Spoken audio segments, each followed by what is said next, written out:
11 दफा दाबी नहीं जिलापाल कार्यालय घेरिले भारतीय मजदूर संघ अनुबंधित विभिन्न संघ न्यूनतम दरमा 30,000 ईएसआईसी मजूरी सीमा 21,000 रु 42,000 ईपीएस पेंशन 7,000 रु 500 महंगा भत्ता प्रदान ईपीएफ पेंशन 15,000 रु 30,000 कराजिबा ईपीएस 95 अंतर्भुक्त न्यूनतम पेंशन 1,000 रु 7,500 को वृद्धि समस्त ठिका श्रमिकों समेत समान काम पई समान दरमा पाइबार व्यवस्था करा जाऊ नूतन श्रम आईन श्रमिक विरोधी व्यवस्था को विलोप करा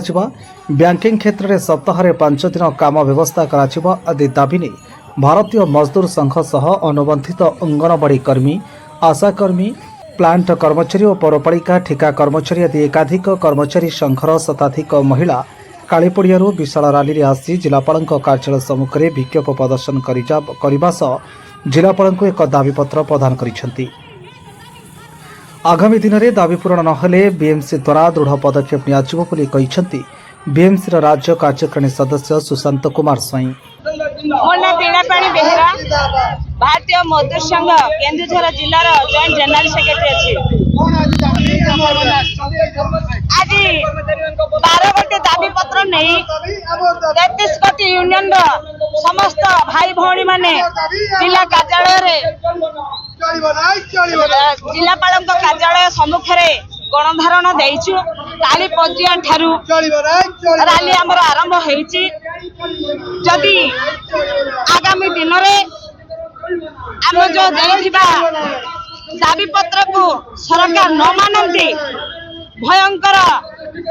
रैली आउ थे होगापाई जाऊँगी तेणु सरकार जो प्रतिश्रुति देइथिले से प्रतिश्रुति को पालन करने आज आम रैली आयोजन करिछु।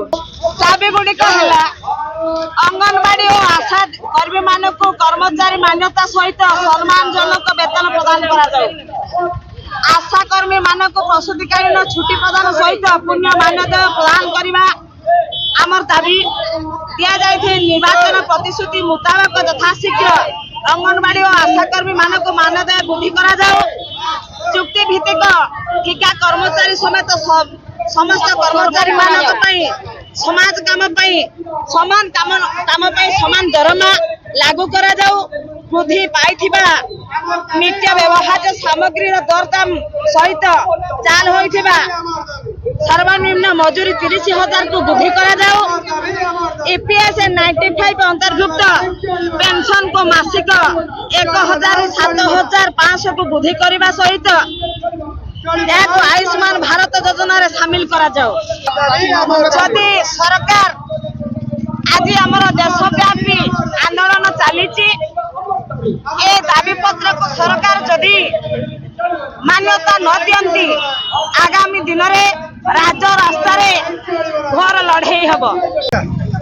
सुशांत कुमार स्वाई राज्य कार्यकारिणी सदस्य बीएमएस ओडिशा। आज केते दफा दाबी नहीं गई जो जिलापाल कार्यालय स्ट्राइक करछन कोन कोन रही आगामी दिन कोन करियो चिता एक्चुअली श्रमिक माने होचंती आर्थिक मेरुदंड देशर सेमाने उत्पादन गुणात्मक बढ़ावा निज को राति दिन काम करी मुन जल तुंडे मारी से देश आउ संस्था काम कर परिशेष में श्रमिक मान अवस्था शोचनीय अवहेलित होकर अच्छा आमर रांची ठारे 26, 27, 28 जुलाई रे कार्यकारिणी सदस्य जो केंद्रीय कार्यकारिणी निष्पत्ति निया जे श्रमिक मान अस्मिता को रक्षा करने आम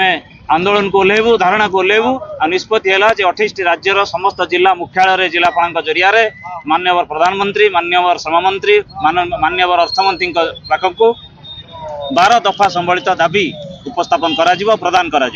आगामी दिन में आम आज 12 दफा दाबी प्रदान करूँ जदि सरकार आगु प्रतिश्रुति बार बार दे आमको ठकी चली जो प्रतिश्रुति देती लेबर कोड जो अन्य भाव में लेबर कर जदि न हटेबे श्रमिक मान अस्मिता जदि समाधान न करेंगे ताले अंगनवाड़ी कर्मी जो स्कीम वर्कर मान्यता दि जाइए 50 वर्ष हो गला स्कीम वर्कर मान्यता कर्मचारी मान्यता दि जाऊ ईएसआईसी 21,000 रु 42,000 करा जाऊ जो सर्वनिम्न पेंशन 1,000 टंका अच्छी 7,500 करा जाऊ बोनस जो अच्छी आमर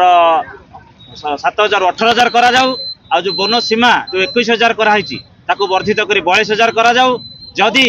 आउ समान काम को समान दरमा प्रदान करा जाऊ तो सर्वनिम्न मजूरी 30,000 टंका करा जाऊ जो बैंक रे काम करुछंती तांको पे 5 दिन सप्ताह करा जाऊ जो एलआईसी रो डेवलपमेंट अफसर अछंती तांको पे अवास्तव टार्गेट दिया होछ तांको अवास्तव टार्गेट नई स्थिति परखी एरिया को परखी तांको टार्गेट दिया जाऊ तांको चाकरी सुरक्षित करा जाऊ जदि ए श्रमिक मानकर कॉन्ट्रैक्ट लेबर को उच्छेद करा जाऊ तांको नियुक्ति पत्र रे सीमित न रखी आजिकली कॉन्ट्रैक्ट लेबर आउटसोर्सिंग से समान काम समान दरमा स्थायी कर्मचारी परी किंतु गोटे नियुक्ति ना रे तांको ठकई करा जाउची दरमा रे असमानता करा जाउची एही श्रमिक मानकर अस्मिता रक्षा करने को दरमार असमानता दूर करने को जदि सरकार न शुणती आगामी दिन में पल्ली ठारू दिल्ली पर्यंत ओडिशा राज्य विधानसभा टू दिल्ली पार्लियामेंट पर्यंत भारतीय मजदूर संघ तार स्वर को दृढ़ कर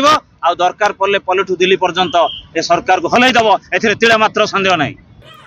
Keonjhar Barendra Kumar Parida report GSP India.